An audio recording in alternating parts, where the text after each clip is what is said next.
E agora nós trataremos também de forma mais breve dos direitos sociais. O que é importante para o nosso conteúdo sobre direitos fundamentais é a gente entender essa segunda dimensão de direitos, é a gente entender esse papel do Estado no fornecimento prestacional de determinados bens e prerrogativas, de modo a assegurar uma efetiva igualdade, uma igualdade material, uma existência digna para todos, né?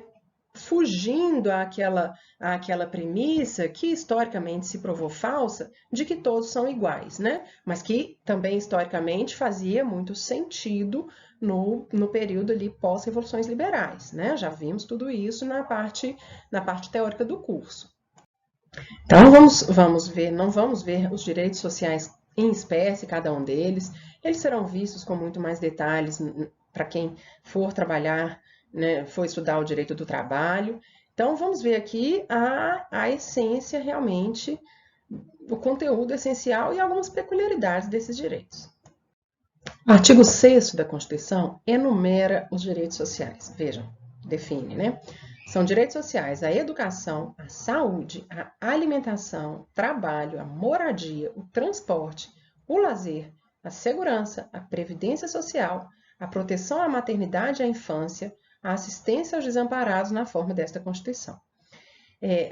Esses direitos, como todos os direitos fundamentais e como a gente já viu, né, em relação aos direitos humanos como um todo, não vêm em um rol taxativo. Eles são históricos, são historicamente construídos. Inclusive, mas a título de curiosidade, mas pode vir a aparecer em prova, alguns desses direitos não estavam previstos no texto original da Constituição. O direito à moradia, o direito à alimentação, o direito ao transporte foram inseridos em emendas constitucionais. E uma emenda constitucional super recente, a emenda 114, acrescentou como direito social, ou seja, uma espécie de direito fundamental, a renda mínima. Vejam lá o parágrafo único que foi inserido ao artigo 6º por força da emenda 114. Todo brasileiro em situação de vulnerabilidade social terá direito a uma renda básica familiar, garantida pelo poder público em programa permanente de transferência de renda, cujas normas e requisitos de acesso serão determinados em lei, observada a legislação fiscal e orçamentária. Então, um novo direito fundamental, novos direitos fundamentais surgem historicamente de acordo com as demandas de cada momento, de cada contexto social. Só para a gente recordar e enfatizar um pouquinho da teoria dos direitos sociais, eles recebem pela doutrina e por alguns outros ordenamentos, a denominação de direitos econômicos, sociais e culturais. Embora a nossa Constituição tenha utilizado só a expressão direitos sociais, naturalmente que todos esses tipos estão nela previstos e assegurados. Como direitos fundamentais que são, eles são cláusulas pétreas. A gente já comentou sobre essa questão das cláusulas pétreas. A Constituição define expressamente como cláusulas pétreas, ou seja, aquelas que não podem sofrer alterações no sentido de reduzir as garantias, os direitos individuais. Mas é pacífico o entendimento de que a interpretação dessa norma tem que ser ampla, artigo 60, parágrafo 4º da Constituição, tem que ser extensiva. Então, todos os direitos fundamentais, não só os individuais, são considerados cláusulas pétreas no nosso ordenamento. Ou seja, isso significa que emendas constitucionais até podem aumentar a proteção e mesmo, como nós acabamos de ver, criar novos direitos sociais, mas não podem restringir, diminuir, limitar. Também já falamos sobre isso, aquela proibição do retrocesso, e já falamos, inclusive, a crítica que alguns pensadores têm feito sobre isso. São normas, aqui principalmente, normas de caráter principiológico, embora haja uma outra com caráter de regra. Temos aqui 2 exemplos na tela, né? Então, como exemplo de norma princípio, direito à moradia. O que isso efetivamente representa em termos concretos, não é? Deixa eu mudar a caneta aqui. Direito à moradia. Será que é o direito à propriedade imobiliária? Será que é o direito à facilitação do aluguel? Será que é o direito a casas populares? Enfim, né? é um direito de textura aberta, amplo, genérico, caráter principiológico. O conteúdo dele, efetivo, mais prático, vai ser criado na prática mesmo, no dia a dia, nas decisões políticas, certo? Até por isso a gente fala que os direitos sociais são previstos em normas de eficácia, muitas vezes, principalmente, de eficácia limitada, ou seja, vão depender de regulamentação na lei. Mas existem alguns direitos sociais que estão previstos em normas do tipo regra, né? Eu coloquei aqui como exemplo o artigo 230, parágrafo 2º, que estabelece o transporte gratuito para maiores de 65 anos no transporte coletivo urbano. Então, aí não tem discussão, não precisa de uma lei vir dizer como que esse direito vai se realizar ou vai se aplicar. Né? Tem mais de 65 anos, tem direito ao transporte coletivo gratuito. Então, a maioria dos direitos sociais vem prevista em normas de textura aberta, de caráter principiológico e de eficácia limitada, mas nem todos. E vejam que eu coloquei o artigo 230, também isso nos lembra que os direitos fundamentais não estão concentrados no título 2 da Constituição, não estão sequer concentrados na Constituição, né? Uma discussão frequente aqui no que diz respeito aos direitos sociais são essas duas teorias, ambas de origem alemã, tá? Da reserva do possível em face do mínimo existencial. O que seria a reserva do possível? É o reconhecimento de que existem limites fáticos e mesmo jurídicos que impedem o cumprimento integral desse direito social pelo Estado. Então, por exemplo, a ausência de recursos, ou às vezes existem até recursos, mas não há uma previsão na lei orçamentária daquele gasto, então uma limitação jurídica. Então, eventualmente, um direito social não pode ser realizado em virtude dessas limitações reais. Isso é a reserva do possível. Mas outra teoria, da mesma origem alemã, é a teoria do mínimo existencial, que vem rebater esse raciocínio. Barulho aqui passando, dá um tempinho.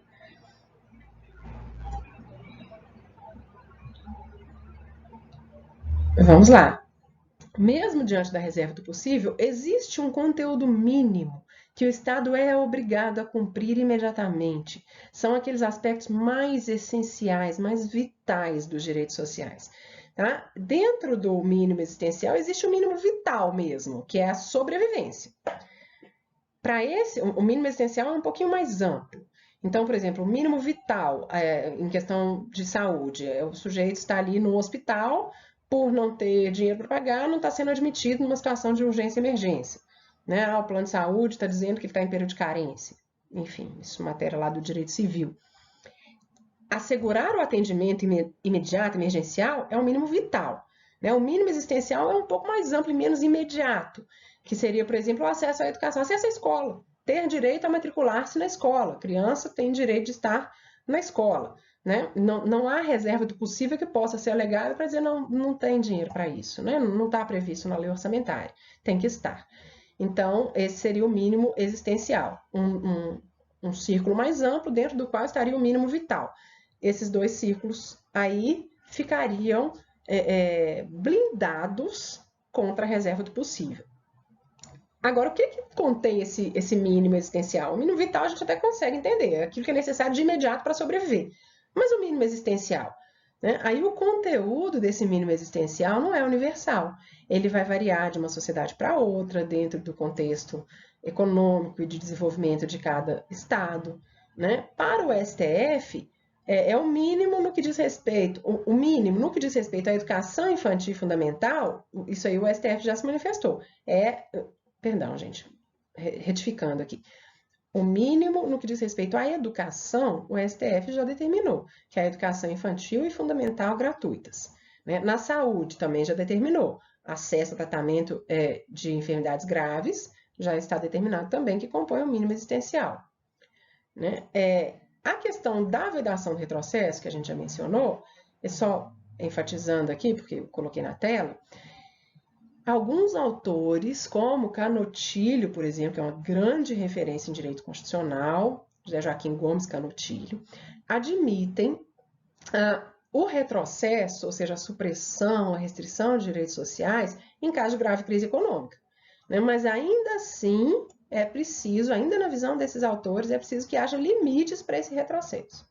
Né? Que esse retrocesso seja justificável, seja universalizado, né? Ou seja, vai retroceder para todo mundo e não só para um determinado grupo, favorecendo o outro, enfim. Outro tema que se discute ainda, que está aqui na tela também, a respeito dos direitos sociais, é a atuação do Poder Judiciário, é o famoso ativismo judicial. Qual será o limite para a atuação do Poder Judiciário no que diz respeito à efetivação dos direitos sociais?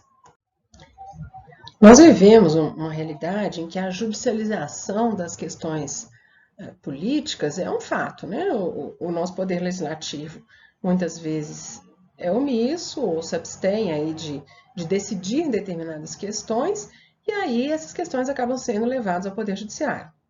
O Poder Judiciário não tem a opção de julgar ou não, de decidir ou não, então acaba se manifestando aí sobre essas questões que originalmente ou tradicionalmente seriam competência do Poder Legislativo, tá?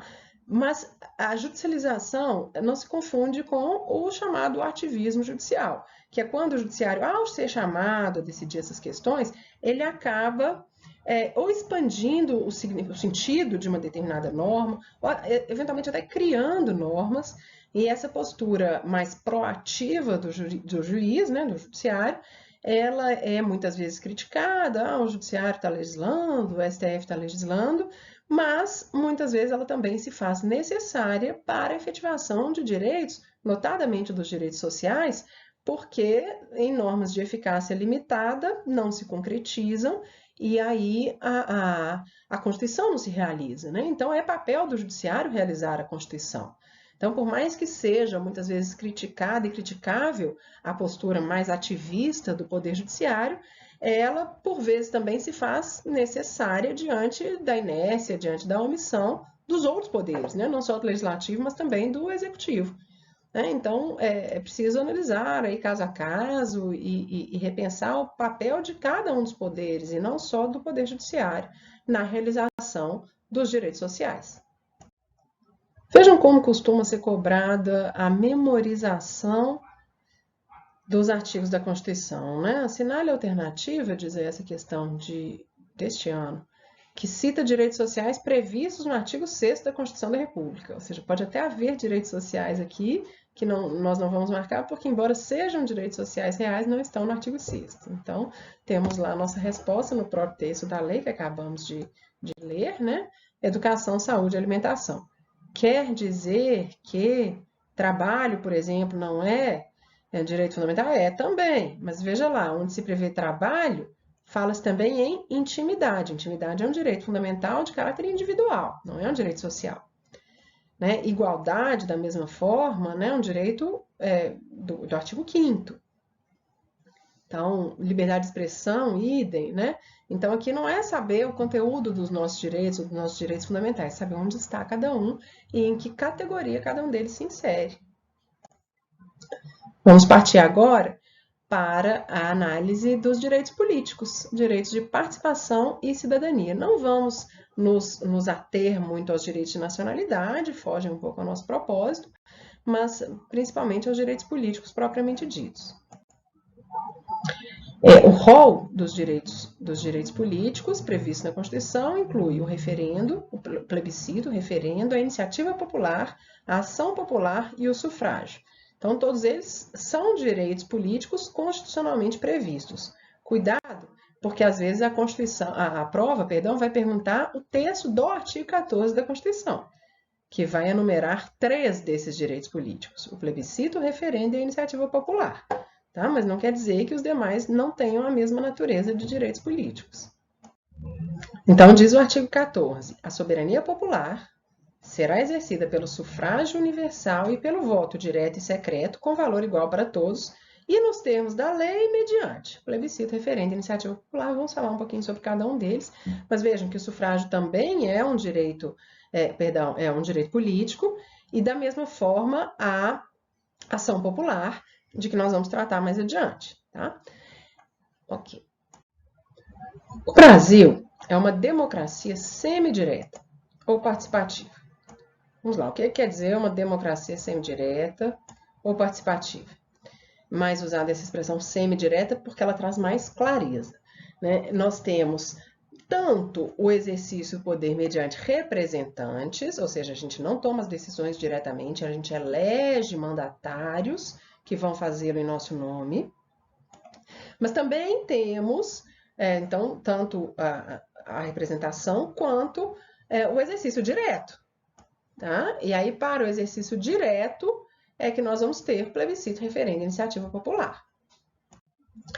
Plebiscito e o referendo nada mais são do que consultas populares, tá? Então, é o Estado convocando a população para se manifestar, né, convocando o povo, o efetivo detentor do poder político, para se manifestar sobre alguma decisão, alguma norma, né, alguma medida a ser adotada ou que já tenha sido adotada. Essa é justamente a diferença essencial entre plebiscito e referendo, né? Então, o plebiscito é convocado antes de a decisão ser tomada e o referendo é convocado depois que já se tomou a decisão política, mas necessita-se aí por qualquer razão, em geral uma questão mesmo de legitimação política, necessita-se da aprovação popular. Então, submete-se aquela medida à manifestação da população. Tem outras diferenças técnicas, né? Enquanto o plebiscito é convocado pelo Congresso Nacional, o referendo é autorizado pelo Congresso Nacional, né? É necessário um decreto legislativo de iniciativa de no mínimo 1/3, seja da Câmara, seja do Senado, 1/3 dos membros, né? Enfim, não é frequente na nossa história política a convocação de referendos e plebiscitos. No último plebiscito que nós tivemos no Brasil foi em 1993, que foi quando nós nos manifestamos sobre a forma de governo entre monarquia, parlamentarismo e presidencialismo, e optamos por seguir no presidencialismo. Referendo, o último que nós tivemos foi em 2005, aquele do desarmamento, do Estatuto do Desarmamento, em que a população aprovou o Estatuto do Desarmamento. Já a iniciativa popular, que a gente vai invadir um pouquinho o domínio do direito eleitoral, mas iniciativa de lei é uma das fases do processo legislativo, né? Quando se apresenta um projeto de lei para que vá se iniciar uma deliberação, uma discussão daquele conteúdo. E a iniciativa popular, portanto, é quando o povo diretamente apresenta para a deliberação do Congresso um projeto de lei. Cabe a iniciativa popular em todos os entes federativos, ou seja, União, Estados, municípios e Distrito Federal, tanto para leis ordinárias quanto para leis complementares, desde que não haja na Constituição reserva de iniciativa, ou seja, iniciativa privativa da Câmara dos Deputados, enfim. Tá? Então, se não houver iniciativa reservada, cabe a iniciativa popular. Não é uma questão simples de se atingir, né? A Constituição estabelece os requisitos para o âmbito federal, lá no artigo 61, parágrafo 2º, estão enumerados aí na tela. Então, é preciso que haja 1% do eleitorado nacional, isso é muita gente, distribuídos em pelo menos 5 estados, sendo que em cada estado, pelo menos 0,3% dos eleitores daquele estado se manifestam.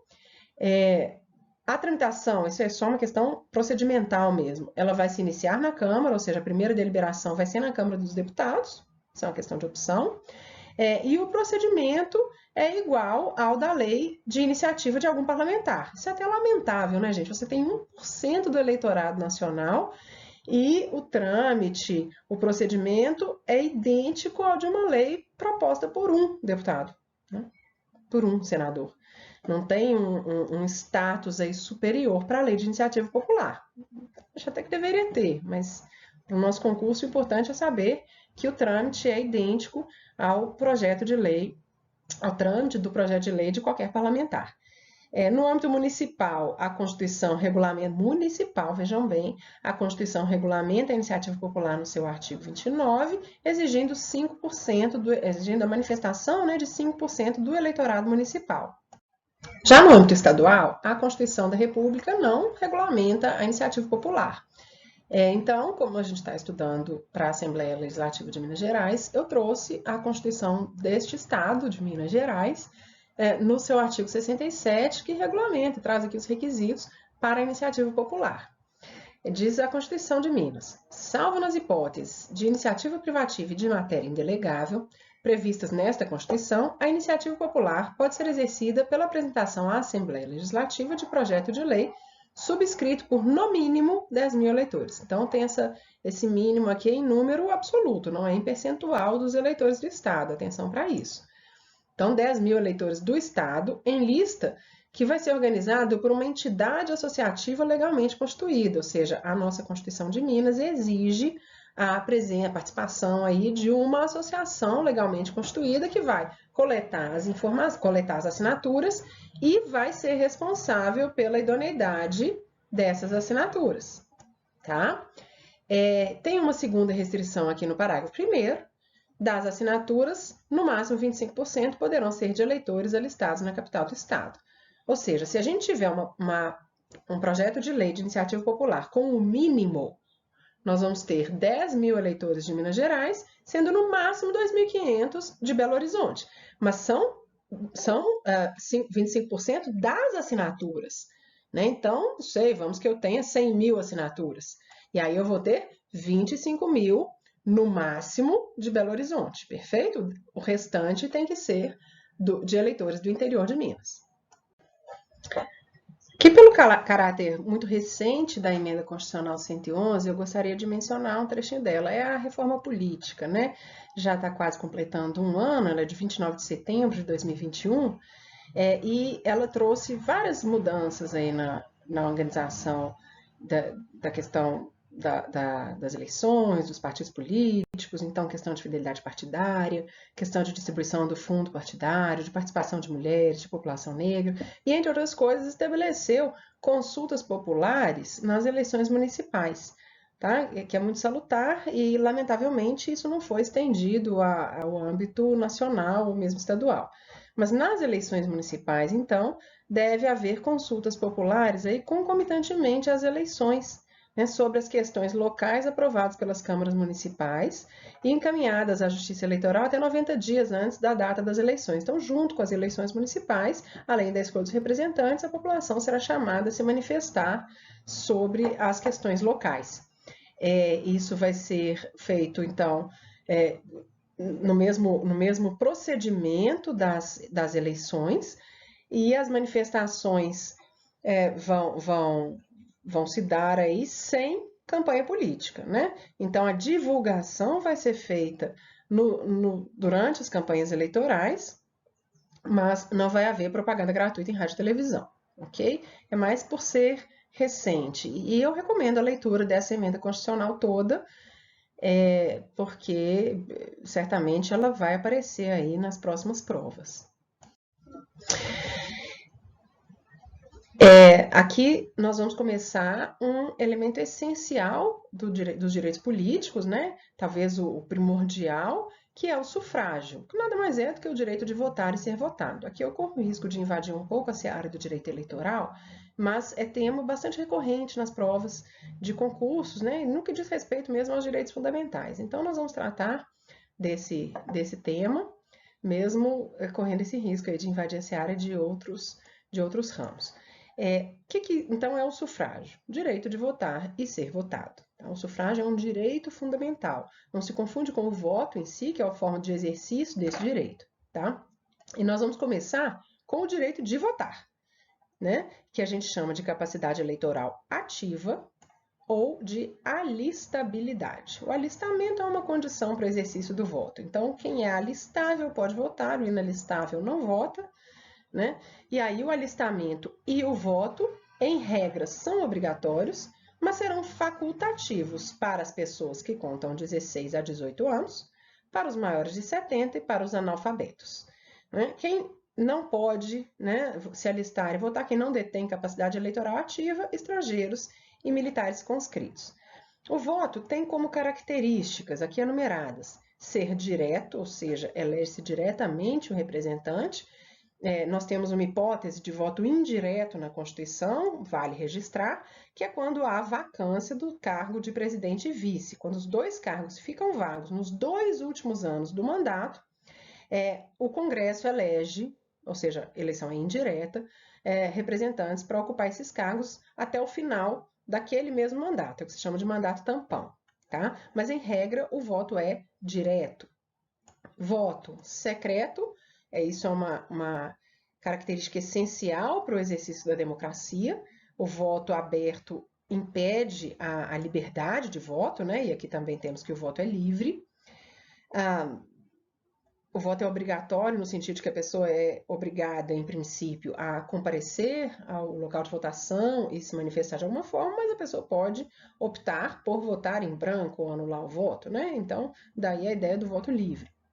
Voto universal não exige requisitos, né, além desses constitucionalmente estabelecidos para que se vote, né? Então, não há voto censitário no Brasil, como já houve em outros momentos, né? Na Constituição de 1824, por exemplo, o voto era censitário, tinha que ter uma renda mínima para poder exercer o direito de voto, né? Os analfabetos só vieram a votar em 1985.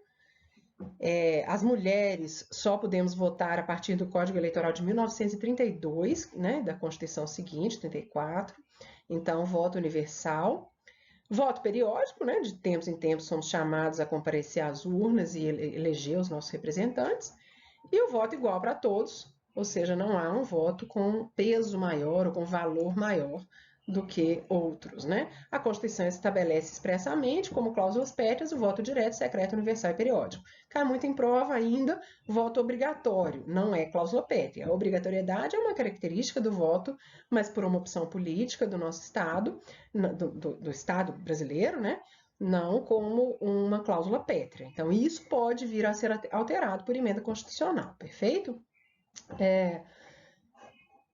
Sobre o voto igual, há uma crítica que se faz no sistema proporcional, né? Porque nós temos dois sistemas eleitorais, o majoritário, que é para os membros do executivo, e o proporcional, que é para os membros do legislativo.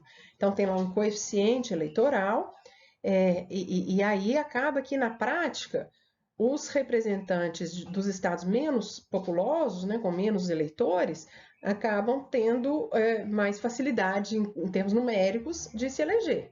Então, inclusive, há uma subrepresentação, segundo a crítica que se faz, da população dos estados mais populosos. Então, São Paulo, Minas Gerais mesmo, né, teriam uma população menos representada do que o Acre, enfim. Né, essa crítica se faz, mas o nosso sistema ainda é esse, ainda assim se considera voto igual. Para fins de prova de concurso, voto igual. Perfeito?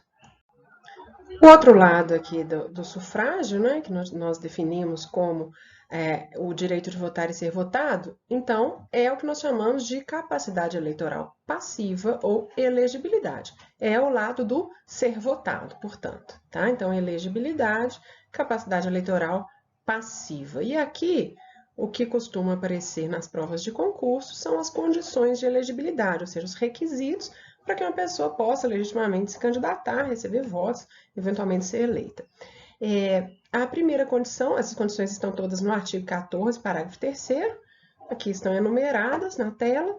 A primeira condição é ser brasileiro, tá? Em princípio, tanto faz brasileiro nato ou naturalizado, mas alguns cargos exigem que seja brasileiro nato. Por exemplo, aqui o presidente da República e o vice. É exigido que o sujeito esteja no pleno exercício, no pleno gozo dos seus direitos políticos, ou seja, ele não pode ter sofrido perda nem suspensão desses direitos. Aí eu remeto vocês ao artigo 15, com as hipóteses de perda e suspensão dos direitos políticos. O alistamento eleitoral é outra condição. Trata-se de um procedimento administrativo, né, que é condição tanto para ser votado quanto para votar também. Tá? Ter domicílio eleitoral na circunscrição. O que significa o domicílio eleitoral? Significa, um pouco diferente, tá, do domicílio civil, é o local onde a pessoa exerce a sua vida política, tá? Então, é o local onde a pessoa vai votar e, eventualmente, se candidatar a ser votada. Tá? Juridicamente, esse conceito está no Código Eleitoral, que define como domicílio eleitoral o local da residência ou moradia do eleitor. Aí, nesse ponto, ele se confundiria de alguma maneira com o do Código Civil, embora o domicílio civil exija o ânimo definitivo, além da residência. Mas o Tribunal Superior Eleitoral, ele amplia um pouco esse conceito. Entende que o domicílio eleitoral, além da questão da moradia ou residência, envolve o vínculo político, familiar, afetivo, profissional, patrimonial ou comunitário do sujeito com a localidade onde ele quer exercer os seus direitos, o seu sufrágio, né, o seu direito de voto. Ou seja, é um conceito que carrega aí uma carga de subjetividade. E na prática, isso significa que eu posso viver numa cidade, ter residência numa cidade e domicílio eleitoral em outra, porque mantenho minha vinculação política na outra cidade. Né? Então, eu não sou obrigada a transferir para uma cidade, se eu mudo de residência, por exemplo, de endereço, eu não sou obrigada a transferir o meu domicílio eleitoral para aquele novo domicílio civil, perfeito? Se o meu vínculo afetivo, familiar, político é maior na minha cidade de origem, eu posso manter o meu domicílio eleitoral lá. O que precisa ficar claro, apesar do conceito ser mais amplo, cada eleitor só pode ter um domicílio eleitoral, a passo que domicílios civis a gente até pode ter mais de um. A inscrição, então, no cadastro eleitoral, o listamento é único, não cabe pluralidade nesse caso. Então, quando o eleitor muda de cidade, ele acaba tendo que escolher entre manter o vínculo na cidade anterior ou transferi-lo para a nova circunscrição, para a nova localidade. Para registrar candidatura, essa condição é importante, é preciso que o sujeito tenha domicílio eleitoral naquela circunscrição há pelo menos um ano. Tá? Então, não é possível, por exemplo, que caso eu queira me candidatar, né, nas eleições daqui a 6 meses, não é o caso, né, um exemplo hipotético, que eu transfira o meu domicílio eleitoral para outra localidade agora. E outra coisa, para transferir o domicílio eleitoral, é preciso que eu tenha transferido pelo menos a minha residência. Algum vínculo eu preciso ter com aquela localidade. Filiação partidária, o Brasil não admite candidaturas avulsas, tá? Outros estados, outros países sim admitem. E a idade mínima que está definida lá no inciso 6 do artigo 14, parágrafo 3º. A idade mínima vai variar com o cargo, 18 anos para vereador, 21, enfim, até 35 para presidente da República. Vejam lá, essas idades são importantes, vale a pena memorizá-las, não faz sentido a gente ficar reproduzindo aqui apenas o texto da Constituição, né? Um ponto importante é definir o momento em que esses requisitos vão ser verificados. E a resposta está aí na tela também, o momento do registro da candidatura. Essa é a regra, tá? Então, é quando vai ser registrada a candidatura, registro da candidatura, é nesse momento que a gente deve verificar se o sujeito está devidamente domiciliado naquela circunscrição, né? Ou seja, o alcance do cargo que ele pretende exercer, se ele tem filiação partidária devidamente formalizada, etc. Agora, a idade mínima é uma exceção. Então, a idade mínima, em princípio, só precisa ser verificada no momento da posse. Então, a idade mínima para presidente da República, por exemplo, é 35 anos, mas nada impede que haja um candidato e que ele seja eleito com 34 anos, desde que no momento da posse ele já tenha completado 35. Aqui nós temos uma exceção dentro da exceção, que é o cargo de vereador, porque a idade mínima para vereador é de 18 anos. E se nós permitíssemos a candidatura de um vereador aos 17, ainda que ele já tivesse completado 18 no momento da posse, nós teríamos um conflito aí, um problema importante com relação à imputabilidade penal. Porque a partir de 18 anos o sujeito se torna penalmente responsável pelos seus atos. Civilmente também em regra, né? Aos 18 anos. Então, se ele se candidata antes, como é que nós vamos responsabilizá-lo pela sua conduta durante a campanha, por exemplo? Né? Os crimes eleitorais, como é que ele vai poder responder? Então, seria um contrassenso e para evitar essa contradição, a idade mínima do vereador é verificada no momento do registro da candidatura. O parágrafo 4º do artigo 14 da Constituição nos traz alguns casos de inelegibilidade absoluta. O que significa isso? Significa que em nenhuma hipótese, para nenhum cargo, essas pessoas podem ser eleitas, tá? Então, elas não vão ter a candidatura aprovada. São elas os inalistáveis, ou seja, aqueles que não podem sequer votar, o estrangeiro e o militar conscrito, e os analfabetos, ou seja, o analfabeto tem pleno direito de voto, tem plena capacidade eleitoral ativa. A listabilidade plena, né? Apenas o voto para ele não é obrigatório, é facultativo, mas ele não pode, de forma absoluta, se eleger, perfeito? E nós temos algumas hipóteses de inelegibilidades relativas. Elas estão entre o parágrafo 5º e o parágrafo 9º do artigo 14, tá? Então, aqui, coisas muito específicas para determinados cargos ou para determinados contextos. Eu vou mencionar apenas, recomendo, mais uma vez, a leitura, mas aqui já fica um pouco detalhado demais para um curso que é de direitos fundamentais, afinal de contas, né? Mas apenas a título de registro, uma das hipóteses de inelegibilidade relativa seria uma terceira reeleição. Então, não se admite para os membros do Executivo. Os membros do Legislativo, sim, né? Sem número de reeleições, né? Não tem limite. Para que os chefes do Executivo, ou seja, presidente, governador, prefeito, para que eles se candidatem a outros cargos diferentes daqueles que exercem no momento, eles precisam se desincompatibilizar, ou seja, eles precisam se desvincular do cargo que exercem 6 meses antes da próxima eleição. É o que aconteceu agora, por exemplo, com o Calil, que deixou a prefeitura de Belo Horizonte para se candidatar ao governo de Minas Gerais, e ele precisou fazer isso, então, com 6 meses de antecedência. Casos de parentesco, tá? Muita atenção aqui. Parentes do chefe do executivo ou parentes daquele que tem exercido o cargo de chefe do executivo como substituto nos últimos 6 meses antes da eleição não podem se candidatar naquela circunscrição. Tá? Não podem. Que parentes são esses? O cônjuge, aí a interpretação pacífica, lógico, também o companheiro, ou seja, aquele que vive em união estável, e não importa se já estiver o casal separado durante o mandato, né? Então, se quando houve a eleição do chefe do executivo, ele estava casado ou vivia em união estável, o cônjuge ou o companheiro desse chefe do executivo já não pode se candidatar a outros cargos naquela mesma circunscrição, perfeito? Também parentes, tanto faz se consanguíneos ou afins, parente afim é aquele parentesco por afinidade, ou seja, parentesco decorrente do casamento, tá? Sogro, cunhado, etc.